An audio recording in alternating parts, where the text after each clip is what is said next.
Mga master, welcome back sa ating adventure. Dito sa nakakatakot na spot ay mag-isa na naman tayong makikipagsapalaran. Pero syempre, bago natin ito sisimulan, kayo muna ay aking ipagsisigawan. Shoutout kay What's Up Mananap. At shoutout din kay AJ Saludar from Quezon Province. At shoutout din sa ating YouTube subscriber, Karanso Vlog. At shoutout din kay Rowel Domenese. Dive safe always mga master at God bless. At ang buenamano nga natin ay isang magandang isda. At ito nga ay isang maliit na mamsa o talakito kung tawagin dito sa amin. At ang ganitong isda sa palengke ay siguradong mamahalin. Ang English name naman nito ay Golden Trevally. At salamat sa Panginoon, siya sa atin ay nagpahuli. Dahil sa dive na ito, napansin ko na medyo malabo ang dagat. Buti na lang sa bawat sisid natin ay mayroon pa rin tayong nasisipat. Pero kahit malabo yung tubig ay malinaw naman yung kuha ng ating kamera. Kaya kahit anong makita natin ay atin talagang tinitira. Pero sa pagtusok ng timbungan na ito, tayo ay nag-alangan. Pansin kasi natin na may sugat ang kanyang likuran. Ito siguro yung timbungan nung nakaraang dive na ating nadaplisan. Pero nakapag-desisyon tayo na kunin na lang para hindi masayang. Medyo umilap talaga yung isda at sigurado ako na siya ay nasaktan. Kaya yung paghihirap niya ay atin na lang winakasan. At pagdating sa unahan ay nagpakita na naman yung kumpano. Bigla na lang sa atin na lumapit nang walang ano-ano. Sayang nga lang ay hindi na nagpakita yung kanyang ibang kasamahan. Nadali siguro ng mga nakasabay nating spiro nung nakaraan. At dahil malabo yung tubig ay matumal talaga yung sampa ng mga isda. Kaya yung mga needlefish dito sa tabi ay atin na namang ginambala. At pagkatingin nga natin dito sa ilalim ay may nakita tayong isang igat. At kalmado lang talaga ang nilalang na ito at walang kagulat-gulat. Pero sa isdang ito ay wala tayong plano na kumuha. Yung kulay niya kasi ay hindi natin kursunada. Kaya dito na lang tayo sa mga swake at siguradong ito ay masarap pa. At pagkatapos yung mga needlefish na naman yung ating pinonterya. Pero maninipis talaga ang mga isdang ito at nahihirapan tayong tumira. At nagpakita na naman yung mga nagkukumpulang mga hito. Kaso lang yung size nila ay hindi pa tayo kontento. Kaya ang ginawa natin ay atin na lang munang binidyo. At pagkatapos nito ay binalikan natin yung mga balo. Kaso lang nahihirapan talaga tayo sa paghabol. Kaya sumunod nating pinonterya ay itong mulmol. Noong nakaraang dive kasi ay hindi natin ito tinusok. Dahil sa pananapay tayo ay nakatutok. Pero ngayon oras na sila ay balikan. Dahil napakasarap talaga nito sa paksiw o inununan. At sa wakas nagpakita na naman yung mga barawan. Hindi pa nga lang kalakihan dahil hindi pa lumabas yung buwan. Kala pa nga natin na tayo ay matatakasan pero masama yung kanyang tama kaya siya ay ating naabutan. At mamaya pag uwi ito ay ating kikilawin. Mga sariwang barawan tayo na naman ay makakatikim. At sa puntong ito ay nagpags na naman yung ating kamera. At unti-unti na namang lumabo yung ating kuha. Nalilito na nga tayo kung anong gagawin nating solusyon. Dahil yung mga kuha talaga ay unti-unti na tayong nagkukonsumisyon. Tingnan yung mga master, yung pusit bigla na lang nagliliwanag. Tila ba may kababalaghang nangyayari na hindi maipaliwanag. Pero ganun pa man ay tuloy pa rin tayo sa panunusok. At pagkakita ulit natin ng Golden Trevally ay bigla tayong bumulusok. Sa kasamaang palad, yung isda ay nakawala at biglang nakapunit. At bigla na lang humarurot at sumirit. Kaya dito na lang tayo magpupukos sa mga barawan o pusit lumot. At nang bliningker natin ay bigla na namang humarurot. Pero syempre hindi natin yan papayagan na makatakas. Dahil yung kinilaw na pusit ay talagang nanimahong gas. At dito ay sunod-sunod na nga silang nagpakita. Kaya abot langit talaga yung ating tuwa. At yung konsumisyon natin ay unti-unting napawi. Dahil may sariwang pang ulam na naman tayong maiuwi. At nakatusok pa tayo ng malapad na danggit. At pagkalingon natin sa kabila ay may kasamahan pa itong biglang lumapit. Mag-asawa siguro yung dalawang ito. At gustong sumama ng kanyang kasama niya at biglang humiga doon sa bato. Kaya yung kasama niya ay atin ang pinagbigyan. Para matupad yung pangako nila sa isa't isa na sa hirap at ginhawa sila ay magdadamayan. At sa puntong ito tayo talaga ay kinabahan. Dahil parang may nangyayari na namang kababalaghan. Tila ba yung dalawang danggit ay maglalabas na naman ng kapangyarihan.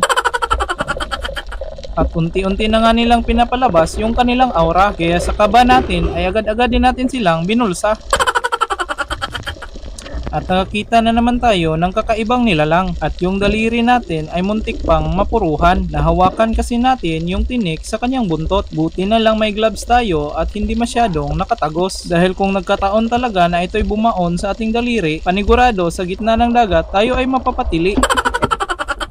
At ito na naman yung mga timbungan na nagkukumpulan. Pipili lang tayo ng ating makukursonadahan. Lingon sa kanan, lingon sa kaliwa, at may napili na tayong isa. Eto, at medyo malaki at mukhang maganda. At na-headshot talaga natin sa kanyang likod. At naghanap pa tayo kung sino ang isusunod. At hi-headshotin na naman sana natin sa kanyang batok. Pero yung shop ay hindi natin maayos na naitutok. Kaya yung timbungan tuloy ay nakatakas. At laking tuwa niya dahil sa kapahamakan ay siya ay nakaligtas. Pero yung Emperor na ito ay atin talagang sinigurado. At hinedshot na talaga natin doon sa kanyang ulo.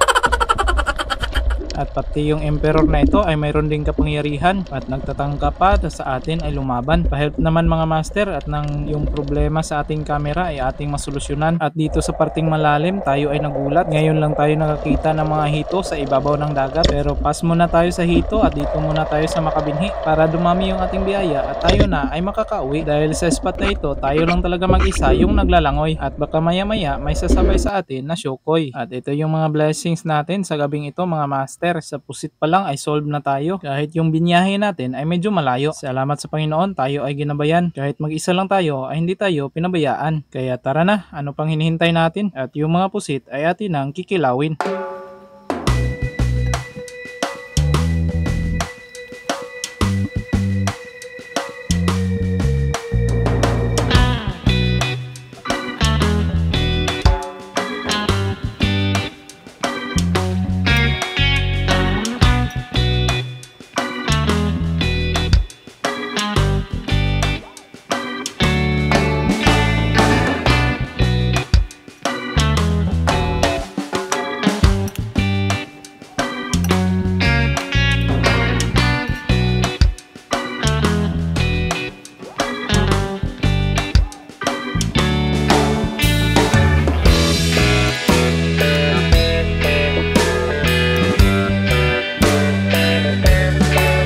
Sana ay nag-enjoy kayo sa ating adventure at kung umabot kayo sa bahagi ng bidyong ito ay maaaring mag-react, comment at share. Malaking tulong po yun para makagawa pa tayo ng maraming adventure. Maraming salamat mga master at hanggang sa muli.